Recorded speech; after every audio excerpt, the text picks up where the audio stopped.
I'm Hồng Anh Nguyễn. I'm a writer-director, and most recently I've done a short film called SAIGON KISS. Welcome to The Vietnamese. I'm your host, Kenneth Nguyen. Being part of a culture of nearly 100 million Vietnamese people in the world today comes with a lot of pain, proud history, and privilege. Join me as I highlight and explore the Vietnamese experience from all over. First off, I want to congratulate you on such a wonderful, warm short film. I was touched on a lot of levels, on the story level, on the visuals, and on the music was just phenomenal. I really enjoyed your short film, so thank you for putting something like that out there. Thank you so much. Thank you so much for having me on the show. I really love your channel. There's been a lot of artists, a lot of Vietnamese artists on your channel that I admire. And every now and then I go back to the channel just as like a great library of inspiration. So yeah, I'm excited to be here. Thank you so much for the kind words. It really inspires me to do more of these kinds of podcasts. And I think especially when we live in a world where sometimes we don't get to see the early artists, like right now, what we're seeing with somebody like you, who's arguably not just starting out, but you are sort of beginning to get traction in the business. So I appreciate you for coming on and taking a risk on me, in the conversation with me. Yes, great. So how did you come up with the story for SAIGON KISS? It's been a few years. So we started developing this in 2019, so before the pandemic. And it was a lot of different puzzle pieces. So I grew up in Germany with Vietnamese parents, and I think the community of German Vietnamese, they are different in size compared to the community in the US. And also I'm from Frankfurt, which means that the prominence of the community isn't as big as, let's say, for example, in Berlin, where there's a really big community. So over the years after high school, especially, I kept going back to Vietnam also by myself to build like my own connection to the country and to the language and to the culture. And especially for me, I think being queer and Vietnamese, there was just such a blank page for me, like trying to understand what does that actually mean at the intersection of my identities. Because, I grew up thinking that if I'm really like leaning into my Vietnameseness, I have to be closeted, or the other way around, if I would go to, queer spaces, I would have to like assimilate, because a lot of queer spaces that I would be part of, in Germany or like, other countries that I lived in, they were predominantly white, or would have not so many other queer Asian people. So I think that's the very deep root of like my intention coming to Vietnam, wanting to explore the LGBT community here. And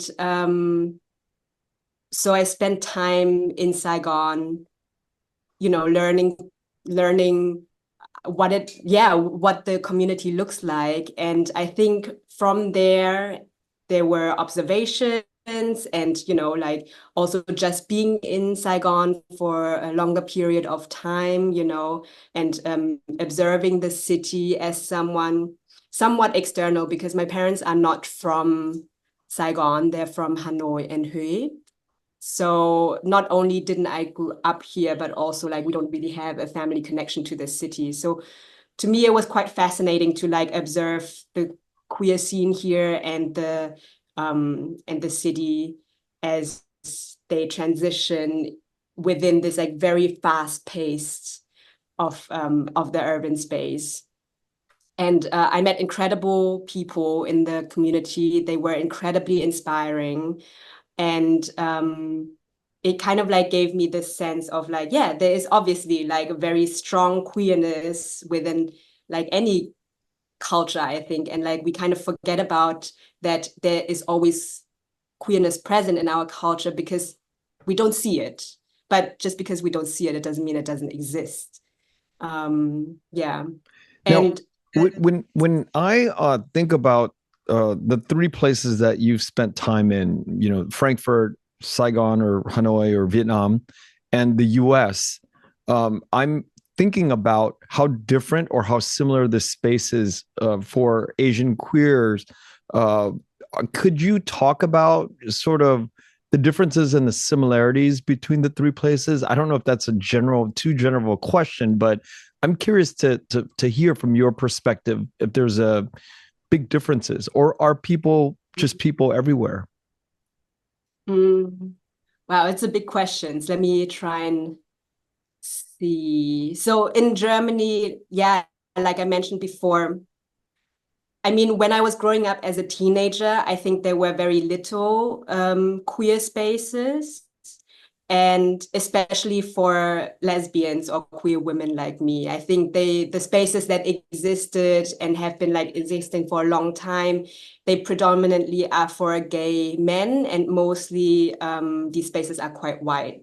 So I never felt like I felt in one way, okay, of course I somewhat belong to this space because I'm part of this community, but I felt like these spaces only belong, like they're really created for only one letter of the LGBTQI. And I think this is changing a lot, obviously. It's, like now there's like more spaces for queer BIPOC people and all that. But definitely like when I was in the age where I needed a lot of representation and modeling to see what like kind of possibilities are out there, it wasn't there. So I think in the US, for example, 10 years ago, I was fortunate to like be part of a festival circuit along the West Coast. And we went to a lot of queer film festivals that were really diverse. And I think the history of the LGBT movement and I think like also like part of like, the intersection of, migrant and diaspora stories within that is so much longer, or like maybe not longer, but definitely stronger and more present in the US. And I think obviously there can always, we can always do better, right? But I think there was definitely a big difference between Germany and the US, Oh, wow. like the colorfulness and the actual diversity I felt. In many senses, I feel like Germany is behind in all areas, I think, when it comes to diversity, Even not behind just queer. Vietnam? I think like, I tell you what, like my experience, if when I'm walking on the street as like a person that you could read as queer, I'm not straight passing, but I'm also, I'm Asian. So I feel a lot more safe in Vietnam, and the perception is that we have this perception about like, Vietnam being a conservative country, we do not have the laws and rights that protect queer people. But the amount of times I've been like verbally abused on the streets in Germany, whether it's because of my sexuality or whether it's because, of my Asian appearance, is significantly high. I mean, that has never happened to me before in Saigon. So it's interesting because like Germany does have same-sex marriage and like protects, has laws that protects queer people. But the day to day, I feel a lot more hostile, the environment, than compared to Saigon. Yeah, it's an interesting thing that you say that Vietnam is perceived to be more conservative, but I think you're right when you say that there's a lot more acceptance in society for all kinds of people. And maybe it's just Vietnamese people loving other Vietnamese people, or it's just less spoken, but you just don't feel that same kind of hostility, whether it's for Asian people or Asian queers. I can imagine both in Europe and the US. It's just very different, just feels different. But we often think of Vietnam as a conservative society, but at the same time, it seems sometimes to be a little bit more understanding with these kind of journeys.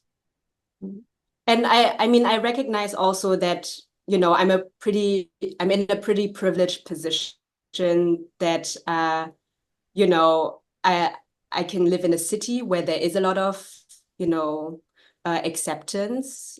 I'm sure that like being queer in the countryside of Vietnam is different, but that's also different. Like being queer in the countryside of Germany, or I'm sure in the US, is also different.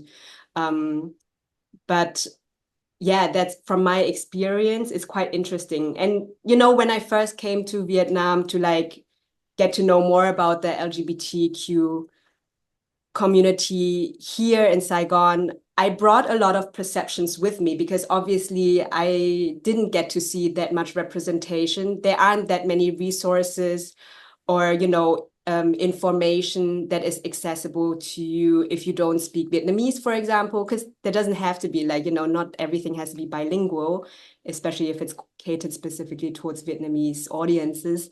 So I always felt there is this like, you know, perception, this Western perception that I also inherited in me, that thinking that, you know, it's conservative, people are homophobic, all of these things. But then I arrived here and I got to know the people here in the community, and I was surprised by how rich it is, by how accepting it is, how open it is, you know. Yeah. You know, when I watched the short Saigon Kiss, when I watched your short, I had this preconceived notion, and I've had it for a few years now, that it's very difficult for filmmakers that are not from Vietnam to make a movie like what you did. So I assumed that you were somebody who lived and grew up in Vietnam. And so this is one of the few times that I've watched something and I've said to myself, wow, this filmmaker tricked me. You know, I thought that you were somebody, I was really prepared to speak Vietnamese to you today. And I'm very surprised by the expression. It feels very much like somebody from Vietnam with a sort of like a very edgy view, edgy take on society. But nonetheless, I thought it was somebody from Vietnam. So it's incredible. Do you look at your short film and think about the voice of your head or what society is looking at? How do you view it in terms of like it being a story coming from someplace, Germany, the US, the West, Southeast Asia? Do you have that perception? I think, yeah, this is a really good question. I do, and sometimes I wish I can just dial it down, because I think sometimes, like, obviously, I think about representation a lot, especially representation for queer women, which is still very like behind when we see how many, like, you know, the range of films that we have that tell stories about gay men, queer men.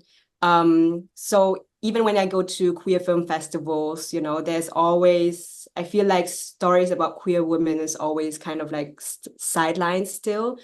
And especially when we think about representation of Vietnamese women in general, you know, in the mainstream, or whether it's going to be, or whether it's in art house cinema, I feel like there is still a notion of like Vietnamese women suffer a lot, and there's a lot of struggle, you know.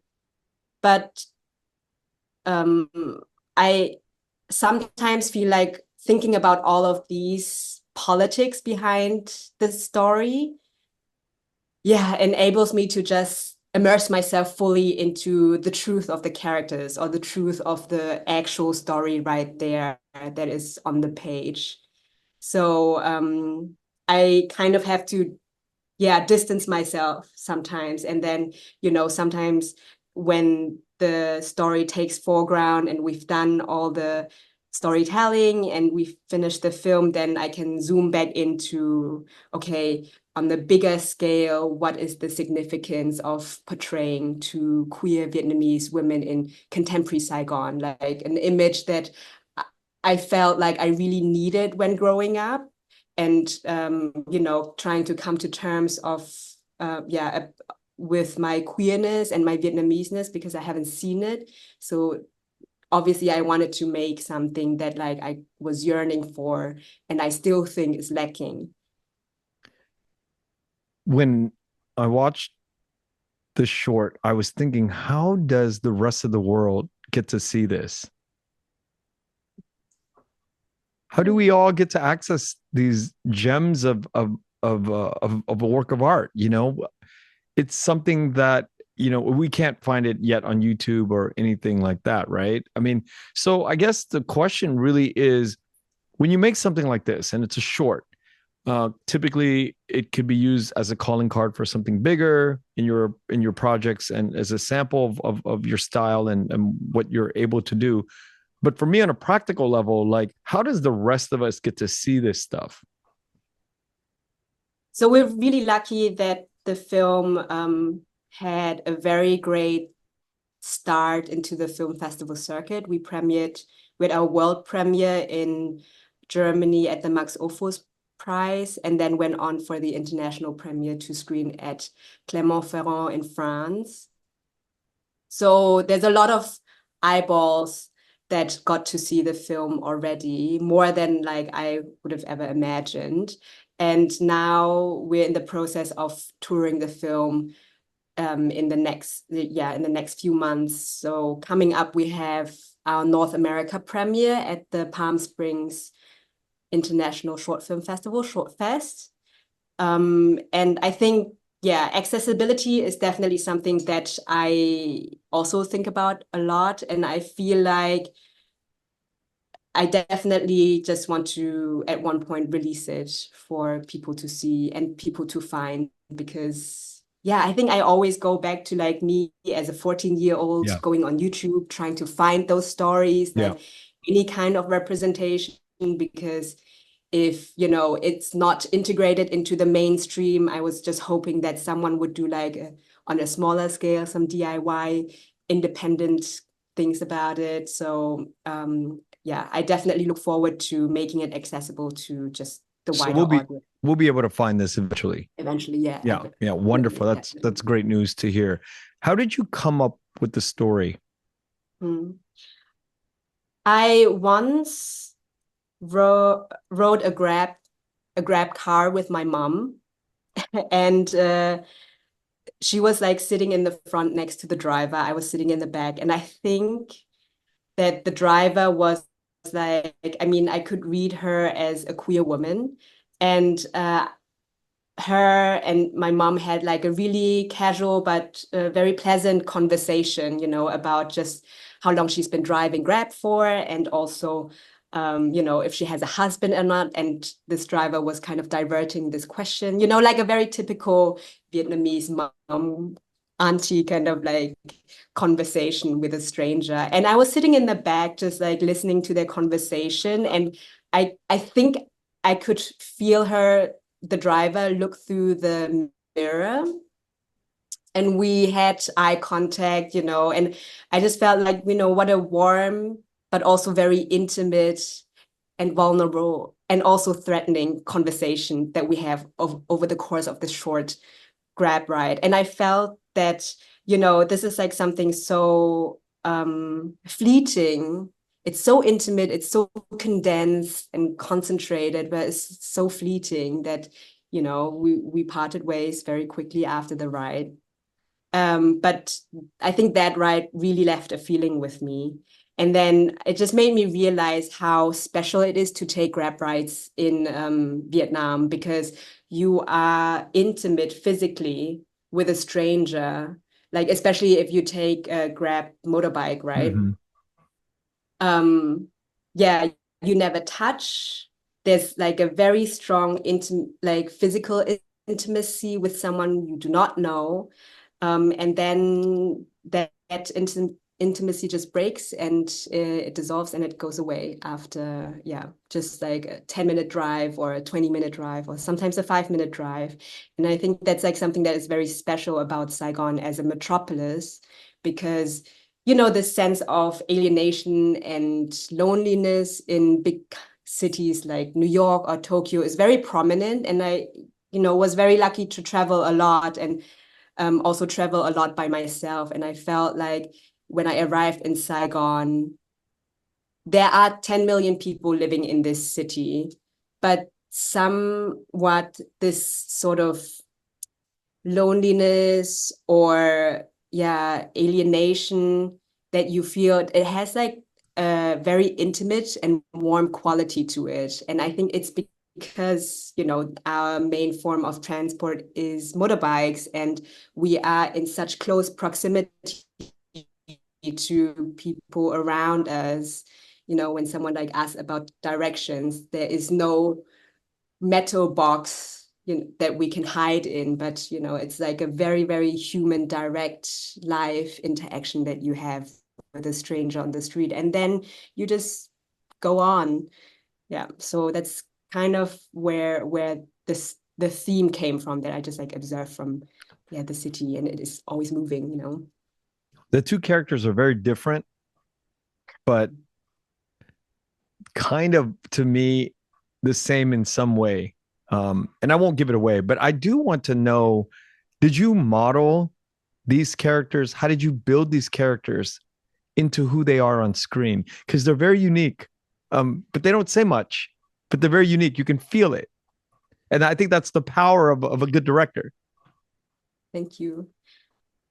Yeah, they are partly, it's a combination. So they're partly very close to the actor's biography, because they're non-trained actors. Wow. So it was a way for me to just, you know, not having to ask them to dive into a character that was too far away from themselves, right? So Chuk Nyu is an incredible stunt coordinator and stunt performer, actually. So having her be a martial arts teacher, instructor was, something that she could relate to, and also fitted the theme, because I wanted every element in the film to be in constant motion. And dance and martial arts like have that quality to them. And so Chuk Nyu is the one with the broken bike? No, Chuk Nyu is the one who picks her up. Picks her up. Okay. Yes. And then Vicky, so Tuong Le, who is the one with the broken bike, she's a dancer. She's never been in a short film before. She's never acted before. She is a dancer and performs. And yeah, like we were looking for a dancer who I thought could also have a presence on screen, rather than an actor who was able to dance. I thought it was more important for her to just like feel comfortable in that motion. Yeah. How did you put this together?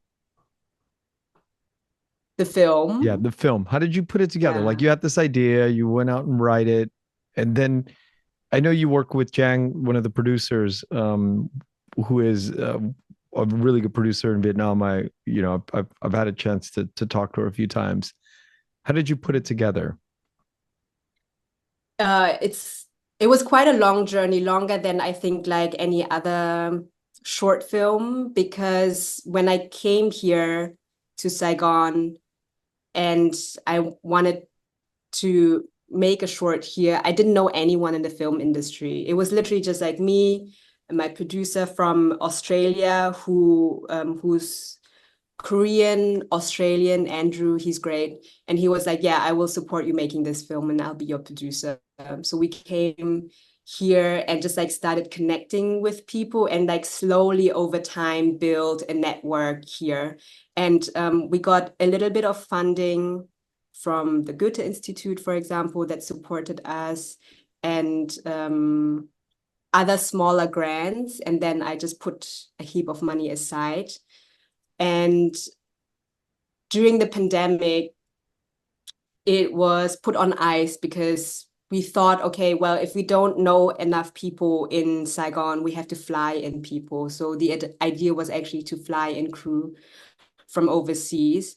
And during the pandemic, the borders were closed, and I kind of like was getting antsy about waiting for the borders to open and for regulations to change. So in that time, I had great opportunity to partake in a lab in Dalat. And that's where I met Chang, our Vietnamese producer. And that's also where I met a lot of like other key crew, like Folk, our editor. And it was kind of like the door to meeting all the people that we needed to put together a crew. And then we made it, we decided to like not have anyone from overseas and just make it entirely local. So all the people on the crew, including production and post-production, are local Vietnamese filmmakers from Saigon. And that's something that was very intimidating for me because my Vietnamese wasn't good enough at that time to be directing in Vietnamese. But then I quickly had to, like brush up on that because I think it was very important to me to be able to connect with the crew in Saigon, with their first language and not, my broken, or like not in English, because I thought it's just smoother to me to learn Vietnamese and try my best to like communicate with them rather than them trying to decipher my directions. So and then it was also the first time I made a short film in Vietnam, so a lot of elements were quite intimidating to me, but I think with the right people, and really the crew is so incredibly talented and has so much drive and so much motivation, and they were all very, very supportive. So I think the conditions were, after some years, just given for us to create this film. Yeah, and I asked that question because there's probably a lot of young people who have stories in their minds, who don't know where to start, who want to go back to Vietnam to make films. And I think that we are in a space, you and I are in a space where we can give sort of this background to a black box. If you're looking at film and making a movie, it's not the same as getting a guitar and writing a song and putting it on recording. This takes a lot of people and resources. And at the level that you played at, it's amazing that you got an all Vietnamese local team, and it was a really good experience for you. And I'm always curious about how those things transpire, because it's a very difficult thing to do when you're trying to coordinate a team of people to see your vision and to execute on your vision. And I think a lot of young people are curious, because if I was starting out too, I would wonder, how do you just kind of come from another country, come into Vietnam, put a team together, and how does this all work? Yeah, I think I was incredibly lucky to meet, first of all, Chang. She's definitely like a key to meeting everyone else or bringing everyone else on board. We had a production designer who usually works on feature films, and Chang was introducing me to him, and he really liked the story, so he decided that he would design for us, and that was like something incredibly I just couldn't believe it. And same with our DOP. He usually like shoots for feature films now and has really left short films behind. But again, he really liked the story, and he also came through the connection of Chang. I think one of the things that I needed to remember myself was to just like stay incredibly humble, because I mean, like, I've made short films before, but you can't just like copy paste your process from like in one country and paste that into like, this country, like, another country, like, here in Vietnam, because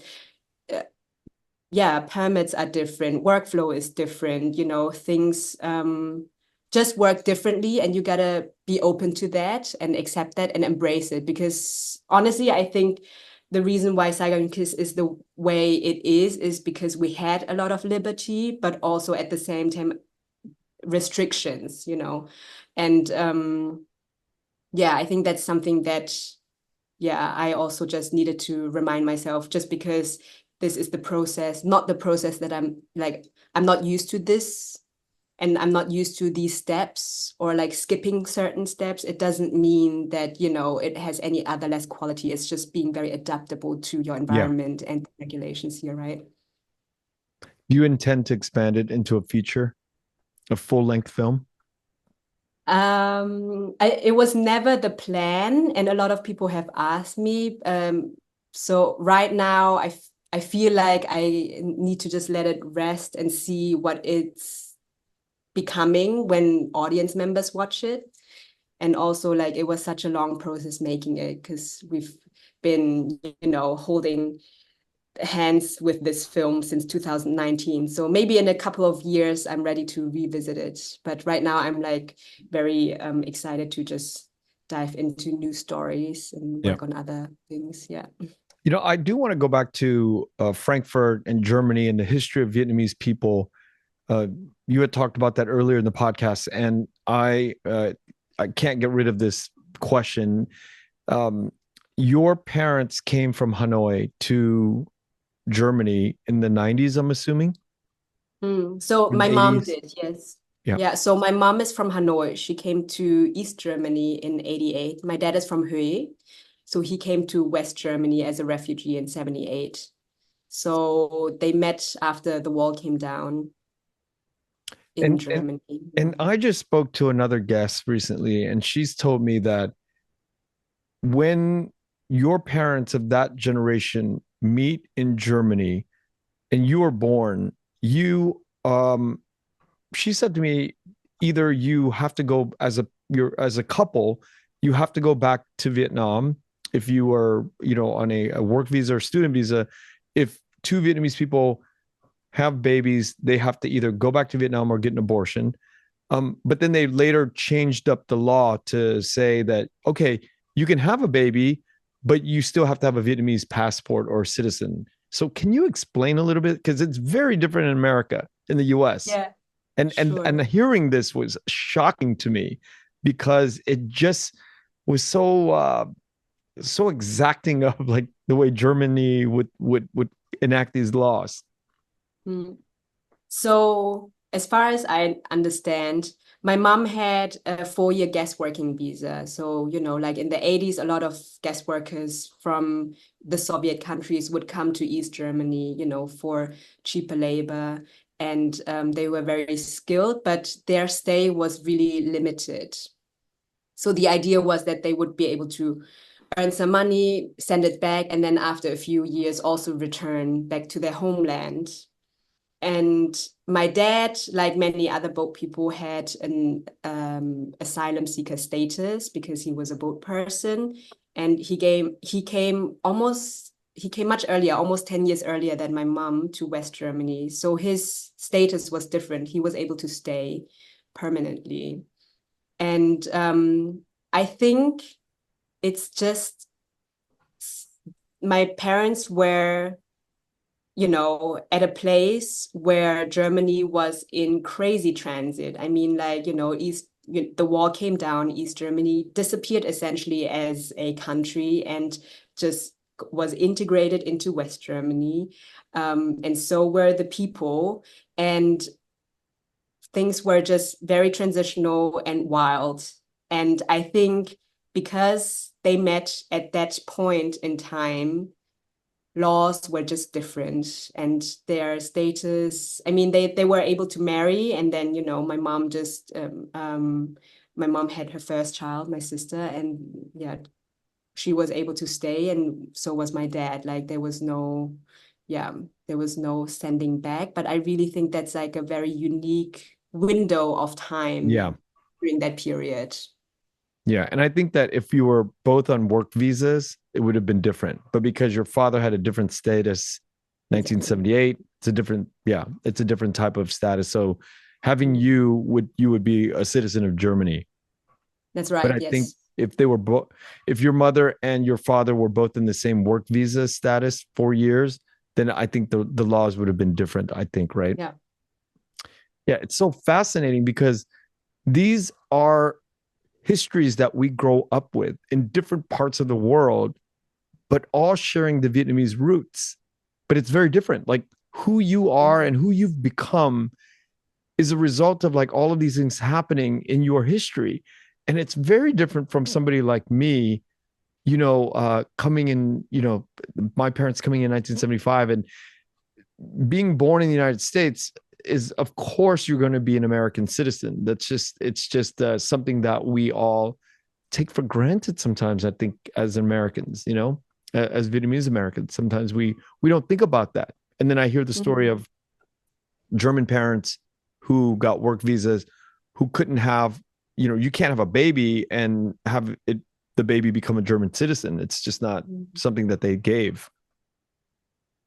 Absolutely. I think that's the beauty of the Vietnamese diaspora. It's so rich because we're all scattered around the whole world and having like similar yet different experiences depending on where we ended up. And your next few stories, are they going to be in Vietnam or are they going to be set somewhere else? I'm working on a few stories, and yeah, some are in Vietnam because I just love I'm still learning so much about Vietnam and Vietnamese culture. It's so rich, and I feel like I only just like scratched the surface, I agree with that. So I feel like the level of inspiration that I get when I'm in Vietnam or when I read about and learn about Vietnamese history is just tremendous. But I do have also a yearning to, go back to Germany and explore stories there. And I think over time I have gotten maybe more brave to explore stories at the intersection of my identities in Germany. Whereas like when I was younger, I felt like there is no way they would ever allow me to put this on screen. I would never get funding for it, but luckily things are changing. It's still like like I said, we can always do better. There is just like the first few kind of like stories of Vietnamese Germans that are being put out there. And there's some great colleagues of mine, that have made really good work. But I feel like it's so, you can still name it. It's less than a handful. And it doesn't correlate with the, amount of Vietnamese German people who actually live there. So there's a really big gap between like the stories that are being told, but also the people who actually, the diaspora that actually lives there. So I do have a drive to go back to Germany and do that. What does it mean to be Vietnamese to you these days? I think I never saw it like that, but actually like when I think about it more, I think my creativity is coming from like my culture, a lot of it, like the way we always like adapt really quickly, and we're very versatile as people, and we can like put one thing with another thing together and make something entirely new because of the circumstances, that this country had to survive and all that. There is like a very unique kind of creativity that comes out of our culture, I think. And now, like modern Vietnam is this fusion between a lot of differences, like different influences. Like it's not just obviously our very long colonial history and trying to always ask ourselves, what is it that makes us Vietnamese? Like I feel like there's a sense of like celebrating the uniqueness of our culture. But I think we're also looking around, just Asian culture, like our neighboring countries, Asian culture in general, like, being more at the forefront of the mainstream. And there's a lot of influences from Korea, for example, or just, other places around us. And I think that fusion is quite interesting for me to just watch and observe and see what it transforms into. Is there a future for you living in Vietnam? Yes. I really love this country, just because also I feel it's easier for me for some reason. Yeah. Obviously, I understand that there is a lot of me coming back with my German passport, and my language skills and all of these things. Obviously, I have a privileged status coming back to Vietnam, but I think more so, it's really funny because I like eating rice on set. I like that, the crew and the director sit on plastic chairs, when we call cut. It's simple things that somehow makes this really, I don't know, crazy art form very close to home. That's such a special observation, eating rice on set and sitting in and then plastic I chairs. like that, we pray before we start the first scene, and all of these rituals that are so incredibly ingrained in our culture. I love that I get to bring this, and that I love that it's integrated into, our work and our creation. So those are the things that I really love about being in Vietnam. But I think many people in the diaspora, many Vietkios, there will always be this, life between two places. Yeah, there's a duality. Exactly. So but you brought up something really special earlier, because earlier today I was in another podcast on another show, and the host, I've been back to that show a few times, and the host asked me, why do you think you like this identity question so much? Why are you so focused on it?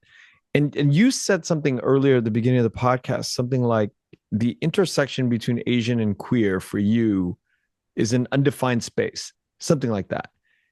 And for me, it's also the same. This idea of being Vietnamese or American is a third culture that's kind of undefined for me. And I can't find a way to feel fully fulfilled ever. No matter how much I go to the well and drink, I just can't find the fulfillment. And I'm almost 50, and I still can't wrap my head around the fact that I neither belong here or there. It's just a weird place to be all the time. And I think guys like my brother, who was born there, left at 6 months old. I have friends who left when they were 14. They're in their 60s or 50s now. They don't have that issue. And they don't feel alien to Vietnam, and they don't feel alien to the United States. They know, I was born in Vietnam. I am Vietnamese. And maybe it's not my home now, but my identity will always be Vietnamese. But you and I and people who are born outside of Vietnam have a very weird relationship with the identity of being Vietnamese. And I think it always changes. I mean, I can see it now, obviously, my relationship to my Vietnamese-ness and my queerness, and also the way, and also my language, is different now. I'm at very different coordinates than I was in 2019, before I came and worked and, lived here. And I think it's almost as if there's, because I didn't grow up here, there's 21 or 28 years of catching up to do. Yeah. Of knowledge and education and, nuances within the culture and all of these things. So I don't think that will ever stop. I think it will go on, for the rest of my life probably, and just evolve into something else.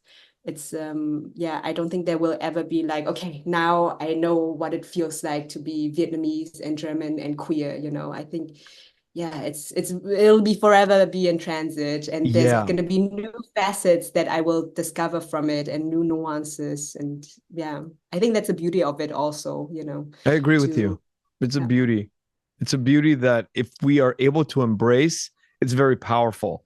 But for all of those, including me, who was very lost about the journey, it could be a very painful process as well. Yeah, I agree. And sometimes you feel very alone. Yeah, Yeah, yeah. in it. Yeah. So, I saw in the credits that Nodi was a part of this film, and even before I saw the credits, I was really taken in by the music. How did this happen? Yeah, I was again very lucky because I worked on Nodi's behind the scenes for his music video Doichi that features his wife Suboy. And my colleague Hai Anh and we were doing the behind the scenes for that. And in the post-production process, I just gave our editor a folder with a bunch of music that I thought could fit the vibe, just for references in terms of atmosphere and pacing. And there were a couple of tracks by Nodi in it. And we sent him the rough cut, and I said, like, hey, would you be able to give us a permit to use this track and clear the music for us? And he was so great. He said, like, yes, I can do that, but also I can also score original music for you for this. And it was him offering. And it was great because, like, I obviously really admire his music. I really love the way he just fuses, the whole modern techno beats and hip hop beats with more traditional instruments and music. It's just, yeah, really encompasses the feeling of the film really well in the first place, like his style and direction of music. And then for him to offer to score original music, I was very over the moon about that. And then while he was, we already had like a couple of demos for the track for that driving scene. And he messaged me one day and said, like, hey, Go Hương Thanh, the Cải Lương singer, she is in town and we've collaborated before and she wants to record some new music with me. Like, do you mind having her? Do you think it's like a good fit to have her sing on the score? And I just couldn't believe that, like having such an incredible icon, agreeing to be part of the soundtrack. So that was amazing. Yeah. So that was Nodi, but we have like so much other music, right? So we have that part, and then we have the Trịnh Công Sơn song, Một Cõi Đi Về, which was actually a song that I really wanted from the very beginning when we were in really early stages, because I think, like, as Vikkyo in general, you just like grow up with music from that era because you remember my parents putting it on and all that. So I think there is this like nostalgic Vikkyo element there that, I decided to use a Jim Gong Sun song. But then people were saying like, well, it's going to be really difficult for you to get the rights, good luck with that. And were you able to clear it? Yes, like it was a long process, but like we just were so lucky to work with incredible people who knew the Jin Gong Sun family. And, I then just sent them, like my reasoning why this song is so fitting for the characters and for the film and the significance of it. And they were really supportive. They were like, yeah, we want to support you.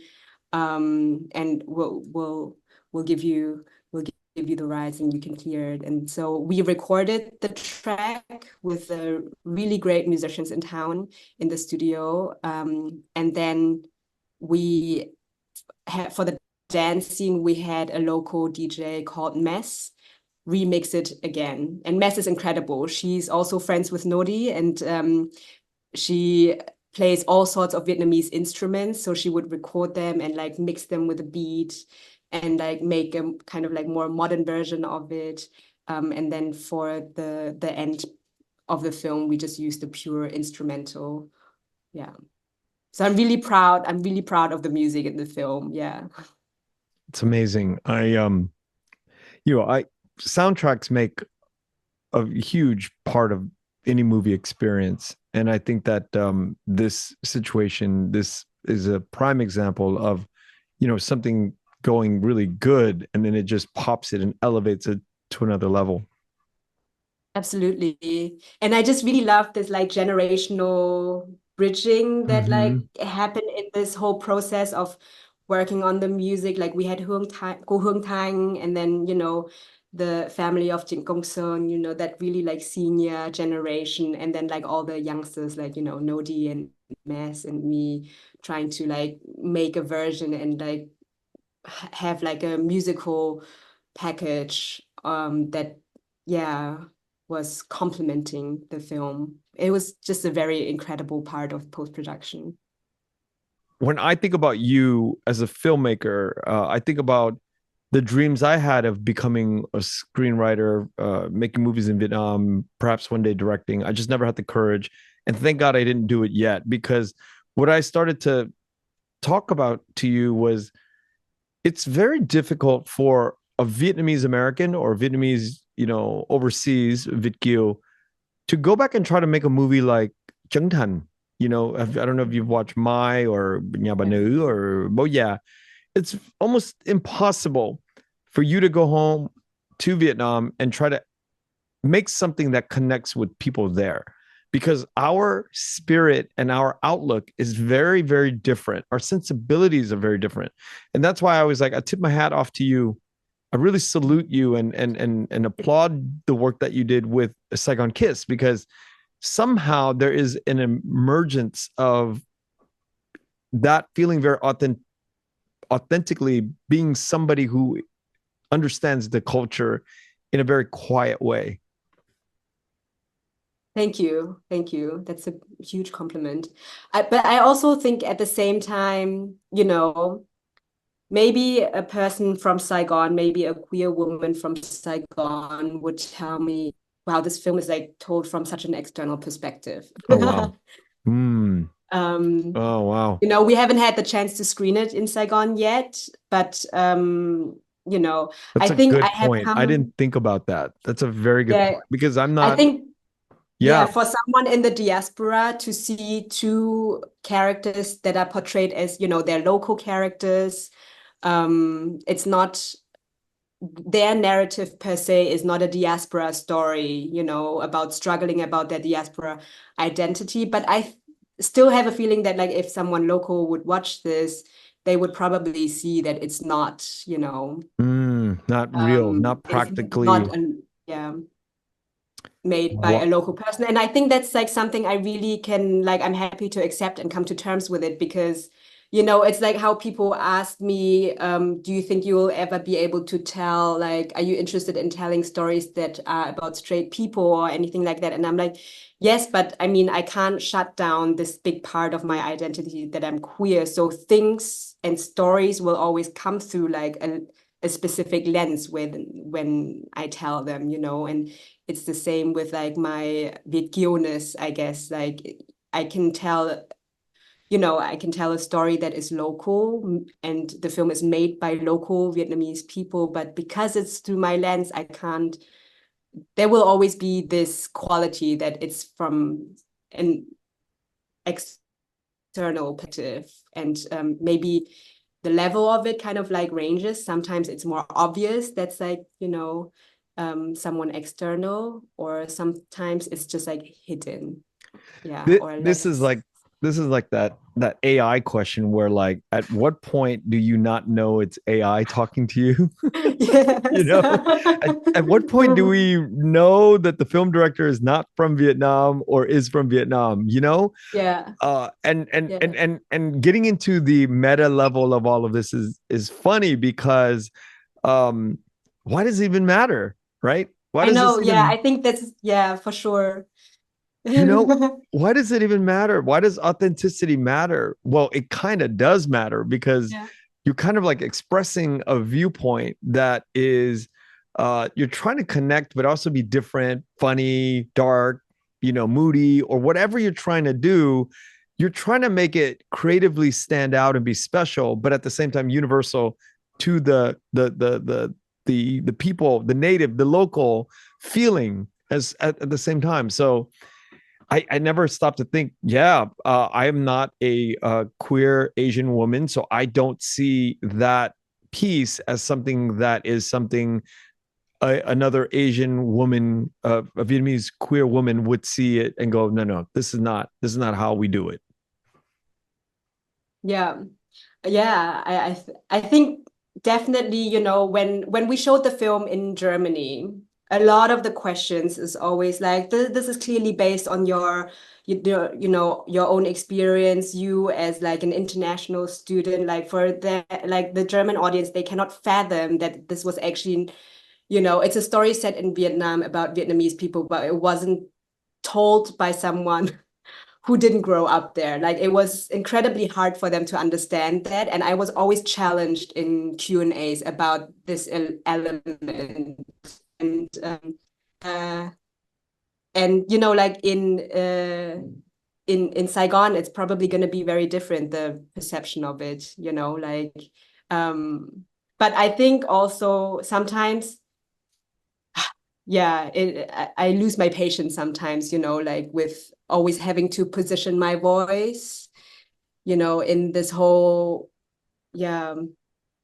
network Yeah. of, you know, how close or how far I can be from, you know, the source material. But I am quite aware. One of these like fears that I have is like I'm someone who is from Vietnam. Yes, I didn't grow up there, but also my family is not from Saigon. And for me to have the name Saigon in my film title, I thought I'm very aware that, like, you know, this is maybe like a risky move, or like a lot of people would disagree with that choice, you know. Well, let's get into it. I'm wondering, what were the consequences, the repercussions? What was the uh, feelings of other people, advisors on the ground, such as Jang and locals, about you naming it Saigon Kiss?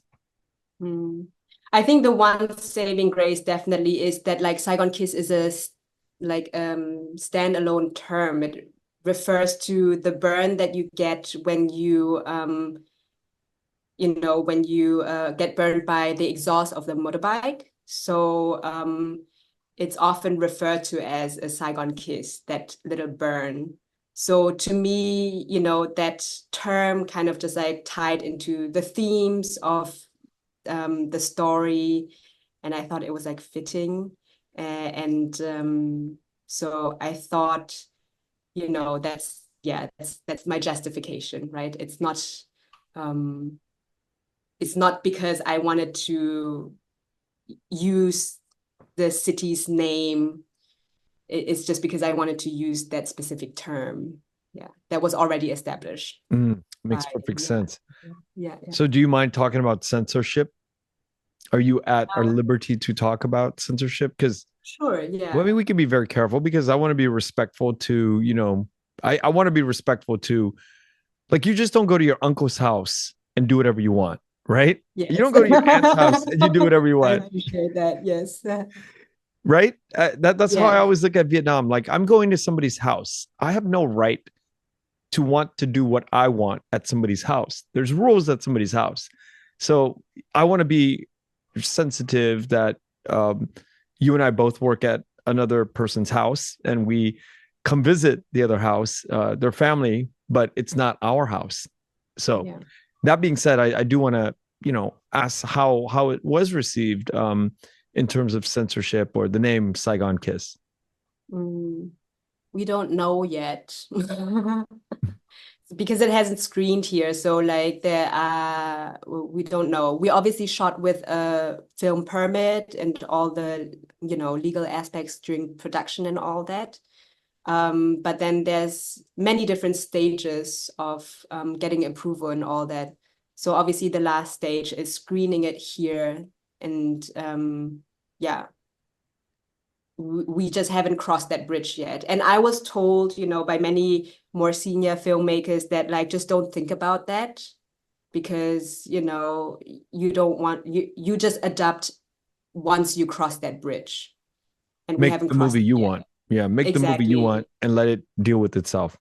Exactly, because you don't want to like censor things in advance and actually like not knowing whether it would have passed or not, right? You should just like do your film, and then once you get to that stage, there will always be like a negotiation, I think, like of whether it gets entirely banned, whether it you have to cut scenes and all that. So you will know at that stage, when there is a list, what kind of adaptations you are willing to make and all that. But yeah, we haven't gotten there yet. And to be fair, I think censorship like is something, you know, I'm very lucky to be a filmmaker who, you know, for example, if it doesn't get screened in Vietnam, I do have the privilege to like screen it anywhere else in the world, right? I don't get like, because my passport is not Vietnamese, the precautions are differently than like my Vietnamese local colleagues, for example. So I feel like um, the gravity of censorship, I'm maybe not, in the position to acknowledge or talk about, as opposed to my local colleagues, because it's different consequences.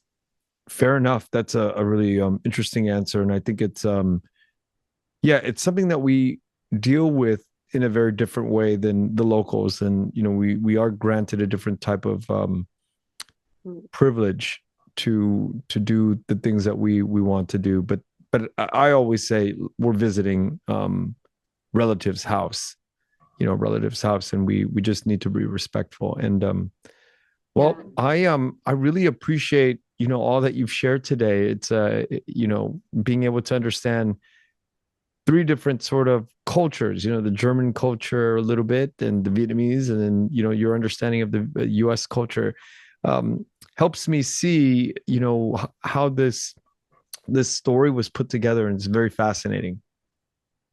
Thank you so much for this conversation. Yeah, I really enjoyed being part of this and talking to you.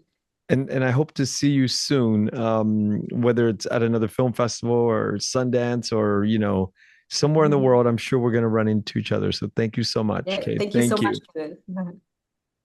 Thank you for listening to The Vietnamese with Kenneth Nguyen. Special thanks to Brittany Tran, to Jane Nguyen, Catherine Nguyen, Tina Pham, Sydney Jamie, and Christo Trin. Please find us on Instagram, Facebook, and TikTok at The Vietnamese Podcast.